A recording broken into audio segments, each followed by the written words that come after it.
সোমপুর গ্রামের সুমন তার ছোট মুরগির খামারটি নিয়ে বেশ সুখে ছিল। দিনরাত পরিশ্রম করে সেই খামার গড়ে তুলেছে।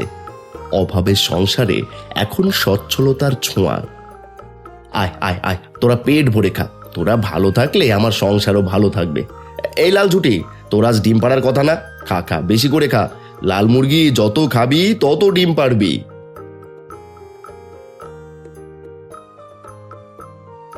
ওগো, সকাল থেকে তো খামারেই পড়ে আছো, নাও চাটা খেয়ে নাও।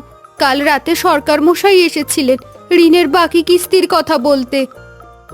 চিন্তা করো না শিউলি, এবার মুরগিগুলো বেশ হৃষ্টপুষ্ট হয়েছে আর ডিমের দামও বাজারে ভালো। সামনের সপ্তাহে সব ডিম আর কিছু মুরগি বিক্রি করে ঋণের বড় একটা অংশ শোধ করে দেব। ভাবছি পাখির জন্য এবার নতুন একটা জামা কিনবো। বাবা বাবা, আজ স্কুলে ম্যাম বলেছেন আমার আঁকা ছবিটা নাকি সব থেকে সুন্দর হয়েছে। সেটা স্যার বলল শুনে আমার খুব খুশি লাগছে, তাই তোমাকে জানালাম বাবা। তাই নাকি মা? তুই তো আমার লক্ষ্মী মা। চল, আজ তোকে বাজারে নিয়ে যাব, তোর যা পছন্দ কিনে দেব। বল মা, কি চাস তুই? দেখলে জয়া, এই সুমনের বাড় বাড়ন তো দেখলে? কাল নাকি এক ভ্যান ডিম বিক্রি করেছে, আর আমি এখানে মশা মারছি। সৎ ভাই হয়ে ও আজ লাখে লাখে টাকা উড়াচ্ছে, আর আমি মুদি দোকানে পচা ডাল বিক্রি করছি। তুমি তো একটা বোকা, শুধু হা পিত্তেশ করেই গেলে। ওই সুমন এখন গ্রামের মাতব্বর হতে চলেছে। এভাবে চলতে থাকলে কদিন পর আমাদের ওর বাড়ির চাকর হয়ে থাকতে হবে। মিলিয়ে নিও কথাটা, ধুইয়ে দিয়ে সুমনের সব কিছুই বেড়ে চলেছে। অসহ্য। বাবা মারা যাওয়ার সময় জমি একেবারে সমান ভাগে ভাগ করেছিল, কিন্তু ও বুদ্ধির জোরে মুরগির খামার দিয়ে বড় লোক হয়ে গেল। না না না, আমি এটা সইতে পারছি না। এটা কোনোভাবেই আমার পক্ষে মেনে নেওয়া সম্ভব না। তাহলে বসে আছো কেন? ওর শক্তির জায়গা কোনটা? ওই মুরগিগুলোই তো। আজ রাতে যদি ওই মুরগিগুলো না থাকে, তাহলে কাল সকাল থেকে সুমন আবার ফকির। ঠিক বলেছিস জয়া, ওর সব অহংকার ওই খামারে। আজ রাতে আমি খামারের পানির ট্যাঙ্কে বিষ মিশিয়ে দেব, দেখবো ও কাল সকালেও কিভাবে হাসে।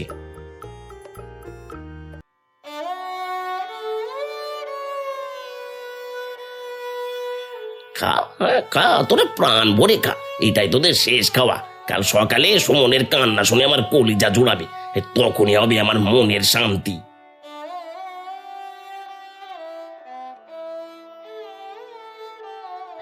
আমি কি দেখছি?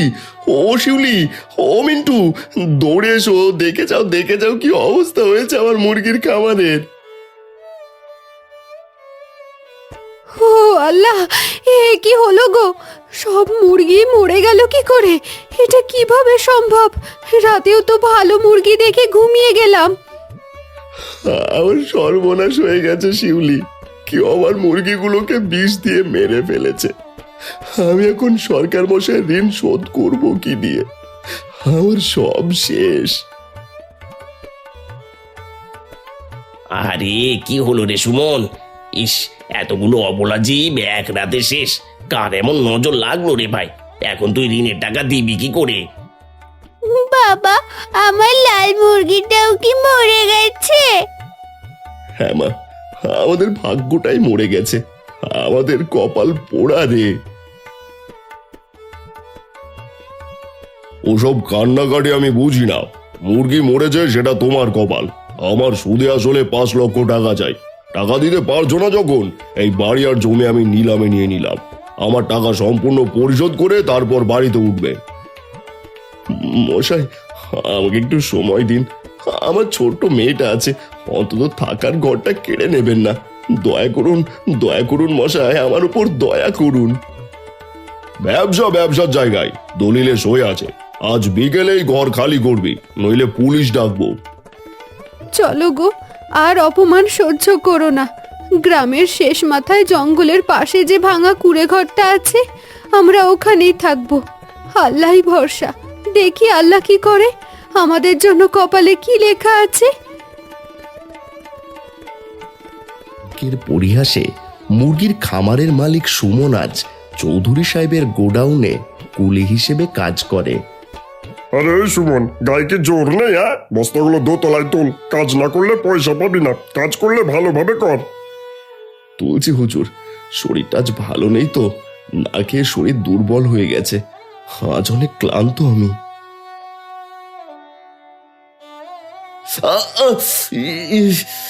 আমার পা ভেঙে গেল গো, দয়া করে কেউ একটু সাহায্য করুন। আমার পায়ের অবস্থা খুব খারাপ।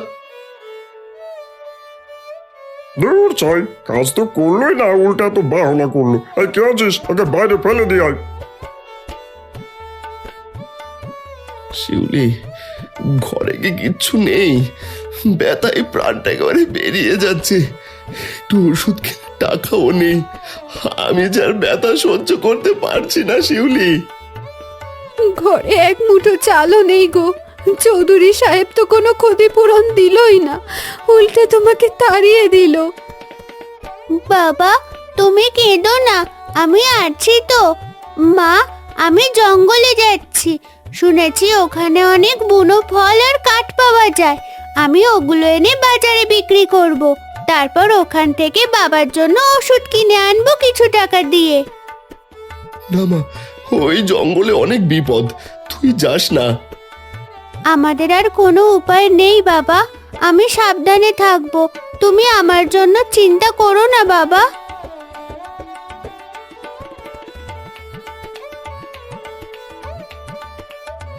ওরে খুকি, একটু পানি দিবি? পিপাসায় বুকটা ফেটে যাচ্ছে, পাটা মুচকে গেছে, নড়তে পারছি না। আমাকে একটু পানি দিয়ে সাহায্য কর। দাদিমা, তুমি ঠিক আছো? এসো, আমি তোমাকে ধরে তোমার ঘরে পৌঁছে দিই।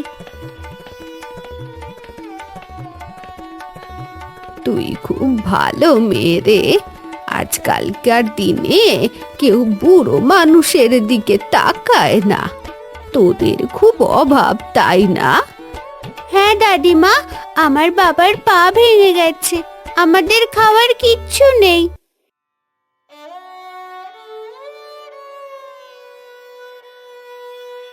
নে, এই কলসিটা নিয়ে যা। এই ভাঙা কলসি দিয়ে কি হবে দাদিমা? আমি তো ভেবেছিলাম তুমি কিছু খাবার দেবে। অবহেলা করিস না দিদি ভাই, এটা সাধারণ কলসি নয়।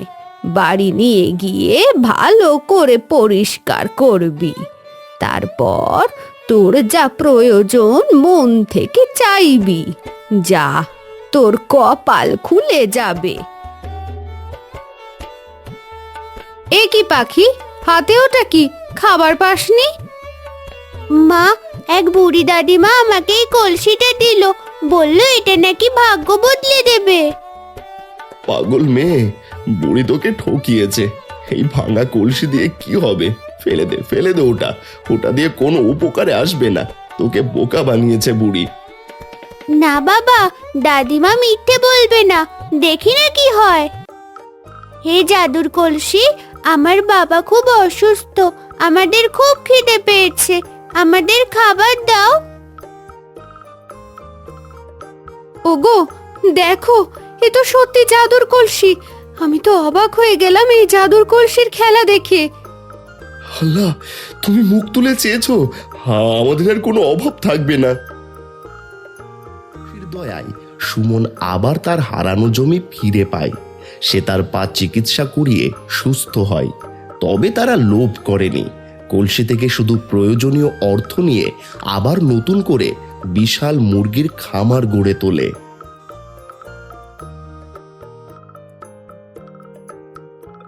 কে, বিকাশ দানা? সুমন, আমাকে মাফ করে দে ভাই, আমি তোর মুরগির খামারে বিষ দিয়েছিলাম। আমার পাপে আজ আমি নিঃস্ব, না খেয়ে মরছি আমরা। আমাদের ক্ষমা করো ঠাকুরপো, হিংসা আমাদের অন্ধ করে দিয়েছিল। ছি দাদা, তুমি আমার বড় ভাই, তোমরা যে অনুতপ্ত সেটাই বড় কথা। ওই জাদুর কলসি আমাদের শিখিয়েছে লোভ করতে নেই, পরিশ্রমই আসল জাদু। কাকা, তোমরা আমাদের খামার দেখাশোনা করবে? বাবা একা সামলাতে পারে না। হ্যাঁ দাদা, অতীত ভুলে যাও। এসো, আজ থেকে আমরা সবাই একসাথে কাজ করব। এই অভাবের সংসার আর থাকবে না। এখন এটা সুখের সংসার।